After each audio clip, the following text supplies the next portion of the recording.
अगं आपलं लेक्चर आहे, चल लवकर. अगं होय ग. पण ते ऐक, आमचं लेक्चर झालं की नाही आम्हासनी भेट, मग तुझ्या कामाचं काय ते बघू. येतो. Bye bye.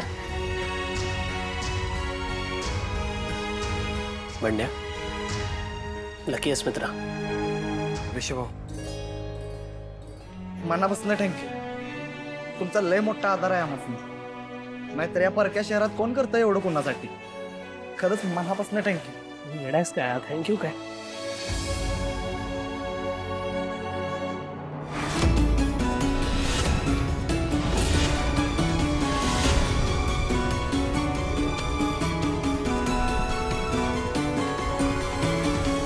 ऐका आता, इथनं पुढचं 6 महिने आपल्यासाठी लय महत्वाचं आहे आणि त्यात मला तुमची लय मदत लागणार आहे. तुम्हासनी काय करायचंय की बाकीच्या विद्यार्थ्यांना काय लागतंय, त्यांच्या अडचणी काय आहेत हे समजा बघायचंय. परत त्यांची आवड काय आहे, त्यांचा छंद काय आहे, त्यांना कुठला विषय आवडतोय हे समजा तुम्ही लिहून काढा.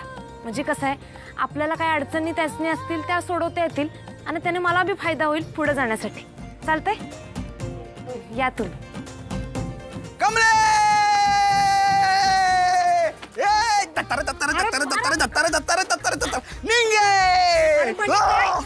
अगं निंगे विचारनंतर आधी नाच.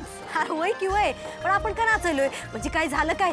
मामाची जमीन मी तुझ्याच नावावर झाली की काय?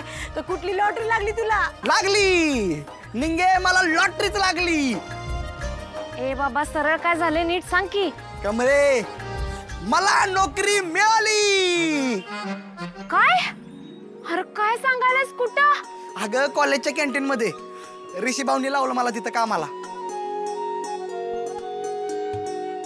Thank you sir. ऋषी भाऊ, ए अरे येण्यास काय, पाया पडलेलं आवडत नाही मला. बरं आता मी काय सांगतोय ते नीट ऐक. छान मन लावून काम कर आणि तुझ्या बहिणींची पण काळजी घे. तू आहेस म्हणजे आता त्यांना पण जरा सपोर्ट होईल. म्हणजे आता बंडे बी आपल्याच कॉलेजमध्ये राहणार आणि आपल्याच रोज भेटणार. मग काय विषय का?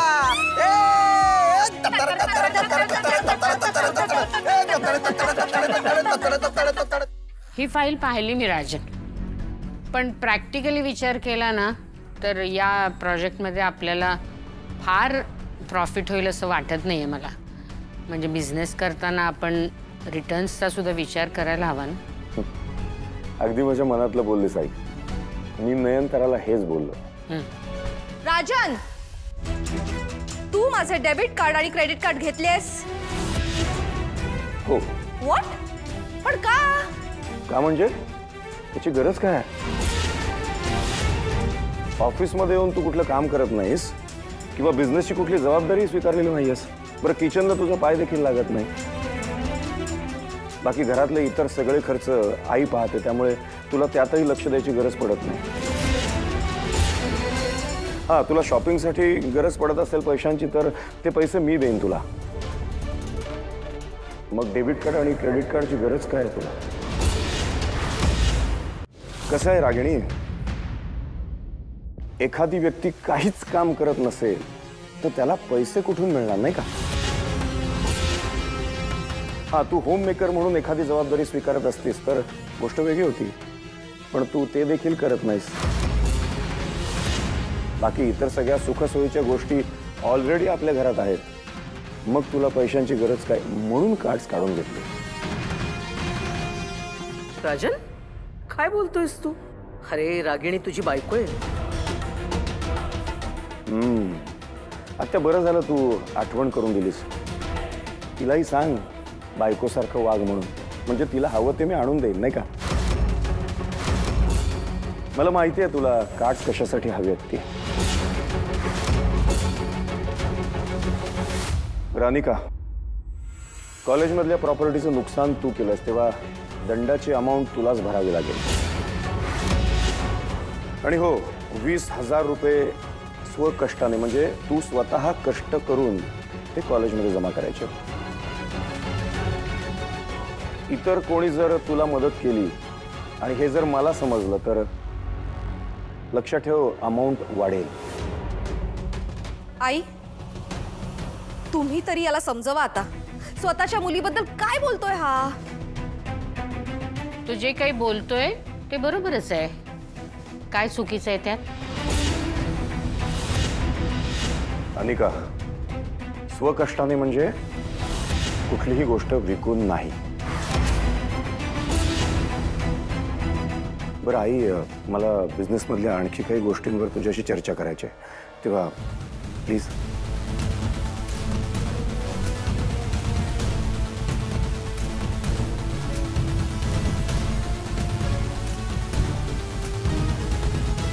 ए बाबडा, तू टेन्शन घेऊ नकोस, ओके?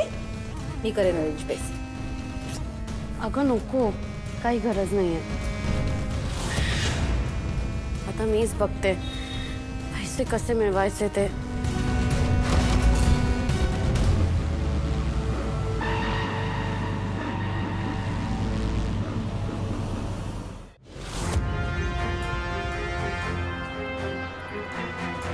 आणि का काय झालं? असं अचानक का बोलवलं? पिंक्स, ऐक ना, लवकरात लवकर मला 20,000 रुपीज ट्रान्सफर करणं दे ना. 20,000? कसले? कसले म्हणजे? अगं मला गरज आहे, मला आत्ता तू दे, मी नंतर तुला देऊन टाकेन, तू दे आत्ता. आणि का माझ्याकडे नाही आहेत एवढे पैसे. वॉट? तुम्ही माझ्या फ्रेंड्स आहेत ना, मग आता मला गरज आहे तर माझी हेल्प नाही करणार? आणि का पण तुला एवढे पैसे का हवेत? विसरली का आज कॉलेजमध्ये काय झालं? मला फाईन भरायचा आहे आणि बाबांनी बोलले स्वतःच्या पैशाने भर. मी कुठून आणू? ऐक, तू आत्ता मला दे पैसे, मी नंतर तुला देऊन टाकेन. सॉरी अनिका, आम्ही नाही देऊ शकत तुला एवढे पैसे. काय ग, इतक्या दिवस तर माझ्या पैशावर नाचत होती ना. हे सगळं जे तू घातलंय, जे तुम्ही रोज फिरायला जातात ते माझ्या पैशात जातात, त्याचं काय आहे ते सगळं विसरली? तेव्हा मजा आली ना, मग आता काय झालं? राजन सरांनी आम्हाला स्ट्रिक्ट वॉर्निंग दिली की तुझी कसलीच मदत करायची नाही. त्यामुळे हे सगळे पैसे तुला स्वतः काम करून, स्वतः मेहनत करूनच कमवायचे. अगं तू मूर्ख आहे का? अक्कल नाहीये का? डोकं कुठे फिरायला गेलंय तुझं? अगं मी का जाऊन माझ्या बाबांना सांगेन की हे पा, पिंक्सने मला पैसे दिले, ग्रेट ना डॅड? अनिका, तुझं म्हणणं पटतंय मला, बट खरंच यार सॉरी. आणि अनिका, तुला चांगलंच माहितीये, राजन सरांना जर कळलं की आम्ही तुझी हेल्प केली आहे तर ते काय करतील. आणि तू त्यांची मुलगी आहेस, एक वेळ ते तुला माफ करतील ग, पण आम्हाला नाही करणार. सो सॉरी, पण आम्ही तुझी हेल्प नाही करू शकत. गो गो गो. यांना मी माझा फ्रेंड मानत होती, पण यांनी तर मलाच बिट्रे केलं. एनिवे, तर मी पैसे कुठून आणू? एक सेकंड, मला खरंच काम करावं लागणार का? पण मला तर हे पण माहित नाही काम कसं मागतात, कुठे जायचं, काय करायचं, आणि मला काही येत पण नाही. कुणी आता काम मागणार कसं मागणार? नाही नाही नाही, काहीतरी तर मला करावंच लागेल.